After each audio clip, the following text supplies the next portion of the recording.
Hey friends, long time no see. It has been quite some time since I have been on YouTube.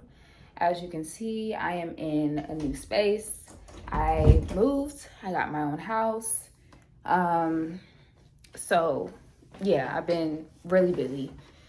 Um, I'm kind of excited to finally settle down and settle in and get the time to start back making some videos. So here I am. This is going to be the first one. Um, and this one is going to be about Baby Reindeer. I'm going to go ahead and say spoiler alert now because I'm definitely going to be going into detail about some things. And if you haven't watched it, I would definitely say watch it. Trigger warning too. It does have some abuse in there. Trigger warning for rape, stalking, etc. So, just putting that out there. I want to say it's been about a month since I've watched it, and I'll be honest, I do not want to watch it again. Um, I will if I have to. If I feel like I'm getting deep in this video and stuff is just not making sense, I'll just go back and watch it and I'll just put out, I'll just clip in another video of me going into detail. But if you're seeing this, that means that I did a pretty damn good job. But besides that, if there's anything small that I missed or detail that I get wrong, forgive me, put it in the comments. If there's anything that I remember afterwards, I'll put it in the comments myself or just add it to the description box or something. But yeah, anyway, the reason why I wanted to go into detail about Baby Reindeer is because it is a great example of the quote, things happen for you and not to you, right? There's something cute that everybody says, but I don't think they understand the magnitude of what it's saying. And I feel like Baby Reindeer is a great visual representation of that quote. And I say that because just giving a little background context. So the guy who is the director and main character of the show, he also it's based off a true story. And he's also the one who has actually gone through all of the things that he is actually reenacting in this limited series. So it's based off of this guy working at a bar. He offers this lady a beer and, she's having a hard day, yada, yada. He's like, you can have the beer for free. And that starts off this little crush that this lady has on him. And she just starts stalking him. And it progresses for quite some time, even after he looks her up and finds out that she's actually been convicted of this and like went to jail, and like she's like a serial stalker. So she's done this before. He still doesn't call the cops on her. Something about her he feels bad about, or like feels guilty for even calling the cops or doing like going to the police and stuff like that to get it to stop. And then as the show progresses, he starts to say things like, maybe I enjoy her. Maybe there's something about her that I do like. And there was even a point in the show where he found himself aroused by her. And that just, one, threw me off, but also is, I would say, an example of just being aroused by our traumas. The things that we say we don't like, the very things that we say we do not like, are the things that we welcome into our lives and actually entertain. And then another example is when he was abused by this manager. He was an aspiring comedian, and this guy came through and helped him out and all this stuff and told him what to do and the sets and all of that. And he was like, you're going to be a great star, a big star, and, let me help you. And he would go over to this man's apartment and they would take drugs. And he said sometimes he would wake up and his genitals would be like out his pants and they would be wet. Like, so obviously, like, this man was being assaulted and raped in his like sleep when he would pass out from these drugs. Um, but he just kept coming back. He knew something was wrong and he kept coming back. So a part of him, if I had to analyze him based off of all of these things, there was a part of him that was weak, a part of him that was insecure, because he really wanted to be an aspiring comedian, but he just didn't feel like his jokes landed. He didn't feel like he was good enough, and it took somebody else coming through and believing in him to believe in himself. And because of that, it left him in a vulnerable place, to where someone else could take advantage of him and take his mind, which is exactly what happened. So I am not saying that any of the things that happened in this young man's life is, his fault, but I do think that things happen for us so that we can learn from them and grow and be stronger. And I think that was a big part of it. Being someone who has also been assaulted younger, as when I was a young woman, I was weak. I can say that now at 25 because, my mind was weak. I was still the sweet, I'm still the sweet, nice girl that I was, but my boundaries are a lot stricter and I'm a lot comfortable saying no, and I'm a lot comfortable making other people uncomfortable when I'm uncomfortable. And then also, I've just been through a lot of shit, and it toughened me up in a lot of ways to where these days a nigga would never try that shit. You know what I mean? Like, it's just certain stuff. Like, there's certain experiences in life that I have elevated past.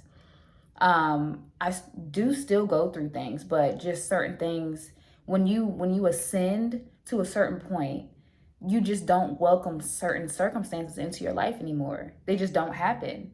So I can now see the vast difference from when I was like 13 to now at 25. Completely different, of course, because you're young, but still at that young age, you should still have a sense of security about yourself, and that's something that I did not have. And that is what led me into those vulnerable states and unfortunately left me being taken advantage of. So I definitely sympathize with this guy, and I understand pretty much what he was going through. But it wasn't until he decided to make the change that his life changed, and he actually made it to the other side of being known and being this well-known aspiring star and all of that. It took him having like a whole mental breakdown in the middle of his comedic set and just being vulnerable and putting everything out there, about him being abused, about him being confused about his sexuality, this lady stalking him, like everything, just pouring it all out. So he should have done that beforehand. He could have gotten a therapist. He could have been honest with his then girlfriend about everything that was going on. And I know as a man, that could probably, that's not really a conversation you want to have. Being that vulnerable and being that open. But unfortunately, it kind of ate him up from the inside out. He couldn't get in relationships. He didn't know what he wanted. And it took this lady physically abusing his next girlfriend, who's trans. Not that that's like an important thing, but just context. For him to go to the cops and, not feel bad about it. And I think even at the end of it, when he was in the courtroom, he even still said that a part of him felt guilty, I think, because he knew that something was wrong with her, like she had mental issues or whatever. But he felt sorry for her still. And which is okay, but I wouldn't have got that far. I wouldn't have let it go so far, because it got pretty bad. It got pretty bad. And even in my personal opinion, where it got bad, he still was like, oh no, this is fine. I was like, so you're nuts. But anyway, I said all of that to say victimhood is very tricky, because when we think about the things that happen in our lives, other people's lives, we are really, really quick to empathize with the person and have sympathy, which are all natural, great human emotions to have. But I do also think that it is about balance, and that we should have balance. And we don't necessarily always question the other side. Because in this case, while he was telling people, hey, I'm being stalked, it's like, damn, I'm so sorry. You know what I mean? Like, he's like, we don't know that he's not going to the cops when he could have. We don't know that he knew that this lady was a serial stalker. We didn't know that he was enabling her. You know what I mean? So there's a lot of situations where we are quick to take the side of somebody who is going through, but we have no idea what actions they are taking in their life to also enable the very things that they are going through. And also, the universe allows some of these situations to transpire so that we can learn and grow from them. Not so we can wallow in pity, not so we can stay in a victim mindset. You know what I mean? We are stronger. We are a lot stronger than what we think we are. And it's all based off of your perspective and just how you think. If you want to be weak and you want to continue to think, oh, why is this happening to me? I can't believe I am going through this. Me.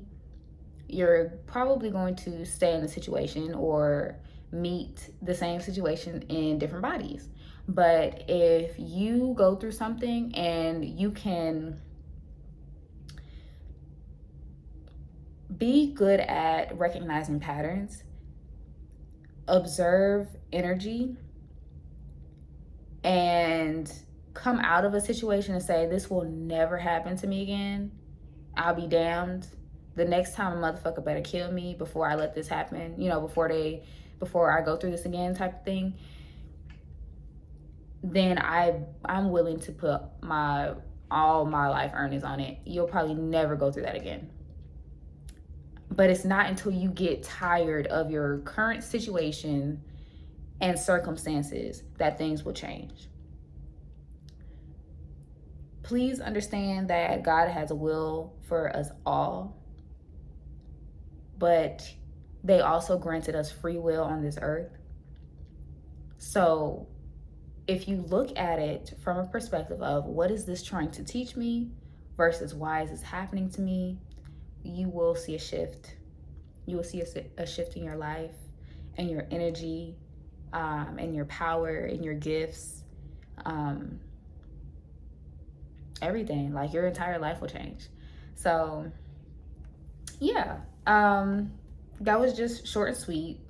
It's kind of one of those videos that was like too long for TikTok, kind of short for YouTube, but just wanted to hop on here and get that out, because this is something that I have been thinking about for quite some time. I just didn't have the time to get on here. So yeah, so hopefully I can be back, being more consistent in the next couple of months now that I'm settled in.